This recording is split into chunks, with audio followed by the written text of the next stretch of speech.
Assalamualaikum warahmatullahi wabarakatuh. Perkenalkan, nama saya Kori Febrianti dari Prodi Pendidikan Matematika. Saya dari Fakultas Keguruan dan Ilmu Pendidikan. Di sini saya akan menjawab beberapa pertanyaan dari buku Aswaja, mata kuliah Aswaja 1 yang diampu oleh Bapak Mas Tajudin Ahmad M.Hum. Nah, kali ini adalah bab tasawuf Aswaja, yaitu bab terakhir pada buku Aswaja ya. Untuk pertanyaan yang pertama, ada jelaskan secara singkat perkembangan tasawuf di era Rasulullah SAW sampai menjadi amali, ahlaki, dan falsafi. Oke, sebelum masuk ke amali, ahlaki, dan falsafi, apa sih ilmu tasawuf itu? Ilmu tasawuf adalah salah satu ilmu yang wajib dipelajari oleh setiap orang Islam, di samping ilmu akidah dan ilmu fikih. Pada era Nabi dan sahabat, tasawuf belum menjadi sebuah istilah. Belum ditemukan istilah ahwal, makom, fana, bakok, dan istilah-istilah tasawuf lainnya. Meski demikian, substansi dari istilah-istilah tersebut sudah ada di era Nabi dan sahabat. Adapun dalam perkembangannya, tasawuf dapat diklasifikasikan menjadi 3 macam. Nah, pengklasifikasian tasawuf yang pertama ada tasawuf amali. Pada abad pertama dan kedua Hijriah, tasawuf merupakan amaliyah ibadah mendekatkan diri kepada Allah. Pada periode ini, para sufi belum memberi perhatian tentang mendalam keadaan-keadaan hati dan tahapan-tahapan suluk. Menurut At-Taftazani, pada abad ini tasawuf diidentikan dengan laku zuhud oleh para sufi. Di antara tokohnya adalah Al-Hasan Al-Basri yang wafat pada tahun 110 Hijriah dan Rabi'ah Al-Adawiyah yang wafat pada tahun 180 Hijriah. Dalam periode ini tasawuf belum secara spesifik. Nah, yang kedua ada tasawuf ahlaki atau sunni. Tasawuf ahlaki mulai muncul pada abad ketiga Hijriah. Pada periode ini, para sufi mulai memberi perhatian mendalam tentang keadaan-keadaan hati dan proses suluk. Perhatian mereka dalam sisi akhlak sangat mendalam, hingga mereka membuat metode untuk bermakrifah dengan zauq atau intuisi. Mereka beranggapan untuk dapat bermakrifat kepada Allah, setidaknya seorang sufi harus bertahalli atau membersihkan hati dari sifat-sifat tercela seperti dendam, hasud, sombong, riya, cinta dunia, dan lain sebagainya. Lalu bertahalli atau menghiasi hati dengan sifat-sifat yang baik seperti sabar, syukur, zuhud, tawakal, mahabbah, syauq, ridho, dan lain-lain. Sehingga tatkala hati mereka telah jernih, mereka dapat merasakan tajalli, yaitu ketersingkapan hati, sehingga dapat bermakrifat secara dengan zauq atas wujud Allah Ta'ala. Dalam periode ini, mereka juga mulai membahas tentang hubungan antara Allah dan manusia atau manusia dengan Allah. Dari tasawuf ini melahirkan tasawuf sunni, yaitu tasawuf yang setiap pandangannya mempunyai landasan Al-Quran dan As-Sunnah dengan jelas. Di antara tokoh yang menjadi representasi tasawuf ini adalah Al-Junaid Al-Baghdadi yang wafat pada tahun 298 Hijriah dan Abu Hamid Al-Ghazali yang wafat pada tahun 505 Hijriah. Istilah tasawuf sunni ini juga sekaligus menjadi pembeda dengan tasawuf falsafi. Apa sih tasawuf falsafi itu? Nah, ini kita bahas di poin ketiga. Tasawuf falsafi adalah tasawuf yang mencampur adukan dzauq dengan pandangan-pandangan akal dan mengistilahkannya dengan istilah-istilah filsafat. Ibnu Khaldun dalam mukaddimahnya menulis bahwa tasawuf ini mempunyai 4 hal pokok yang diperhatikan oleh pengikutnya. Keempat hal pokok tersebut, yang pertama ada mujahadah dan perkara yang dihasilkan darinya, yaitu dzauq atau intuisi, wajh atau perasaan, dan introspeksi diri.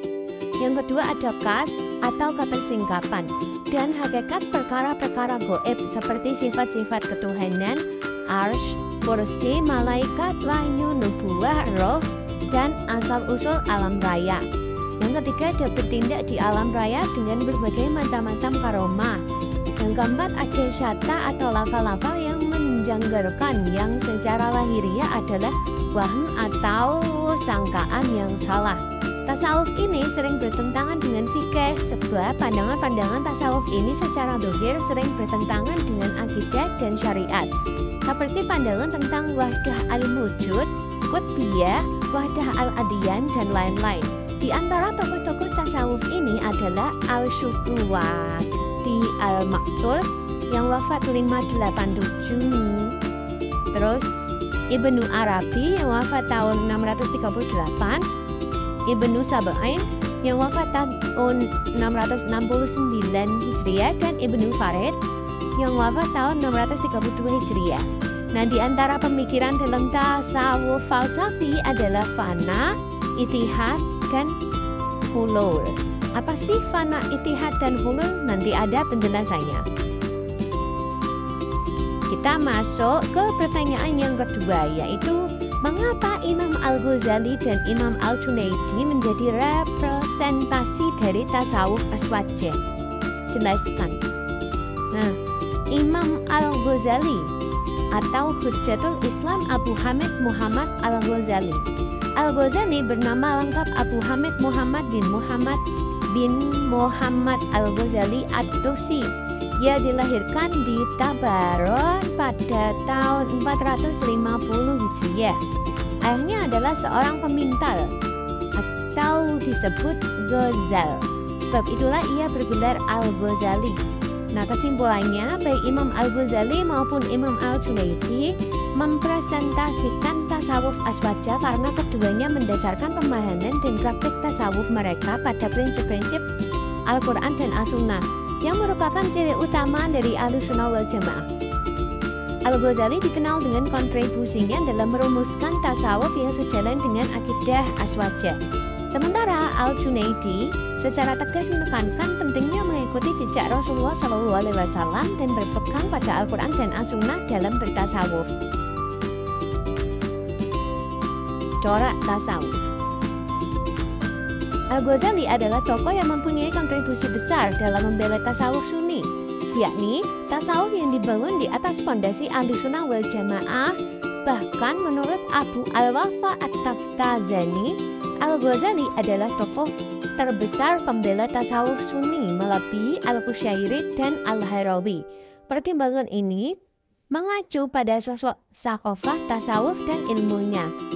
Tasawuf menurut Al-Ghazali bukan sekedar ilmu, akan tetapi juga disertai amal. Ia memberi perumpamaan bahwa orang yang mengetahui definisi sehat seperti dokter, belum tentu ia sehat. Orang yang mengetahui definisi mabuk, belum tentu dia mabuk. Bahkan orang yang sedang mabuk tidak mengetahui definisi mabuk. Begitu pula orang yang mengetahui definisi zuhud, belum tentu dia adalah zahid atau orang yang zuhud. Intisari Al-Ghazali menurut tasawuf adalah membersihkan jiwa dari sifat-sifat tercela sehingga puncaknya dapat membersihkan hati dari selain Allah. Selanjutnya itu Imam Al-Junaid. Nah, nama lengkapnya Abu Al-Qasim Al-Junaid bin Muhammad Al-Junaidi. Ayahnya adalah seorang penjual kaca. Hal ini menjadikannya mendapat gelar Al-Qawariri sebagaimana penuturan Al-Qushairi yang wafat pada tahun 460 Hijriah. Dalam risalahnya, Al-Junaid adalah imam para sufi dalam bertorikoh. 200 lahir di Baghdad pada tahun 215 Hijriah dan wafat di Baghdad pada tahun 298 Hijriah. Al-Junaid berguru pada 4 tokoh sufi. Setiap tokoh 30 guru di antaranya gurunya adalah pamannya sendiri yang bernama Al-Syiri As-Sakhoti yang wafat tahun 256 Hijriah dan Haris Al-Muhashibi. Ia pernah bercerita dan ia wafat pada tahun 243 Hijriah. Al-Junaid adalah tokoh dalam tasawuf Sunni. Ia sangat menentang pandangan-pandangan tasawuf yang bertentangan dengan Al-Quran dan As-Sunnah. Al-Junaid mampu mengendalikan keadaan-keadaan spiritual yang datang ke dalam hatinya sehingga ia tidak pernah mengucapkan syatah. Syatah menunjukkan kekurangan dan kelemahan seorang sufi di antara perkataan-perkataan Al-Junaid tentang tasawuf. Nah, itu ada dua perkataan Imam Al-Junaidi, bisa dibaca ya. Kita lanjut ke pertanyaan yang ketiga. Jelaskan masing-masing istilah dari fana, hulul, dan ittihad. Fana secara bahasa adalah memutus dan menghilangkan.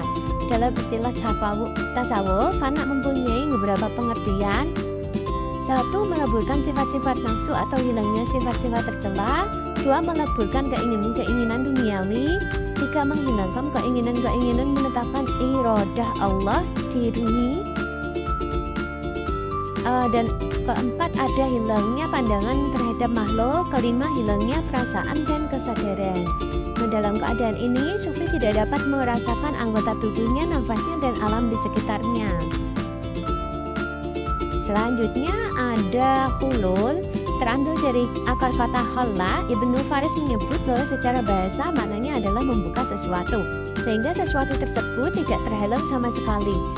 Dalam istilah tasawuf, hulul adalah bertempatnya tabiat ketuhanan di dalam tabiat kemanusiaan, atau dengan ibarat lain, ia adalah bertempatnya lahud di dalam nasyud. Terakhir ada ittihad, berasal dari lafal ittihada, kemudian karena proses ilah menjadi ittahoda yang mengikuti wazan ifta'ala yang berfaedah mutawa'ah. Makna dari ittihad adalah bersatu. Menurut istilah, ia adalah sebuah kondisi lenyapnya diri seorang hamba di dalam apa yang dia pandang, yakni bersatunya hamba dengan al-haq. Oke, demikian yang dapat saya sampaikan. Kurang lebihnya mohon maaf apabila ada kesalahan dalam ucapan atau penulisan. Saya mohon maaf yang sebesar-besarnya. Wassalamualaikum warahmatullahi wabarakatuh. Sekian, terima kasih.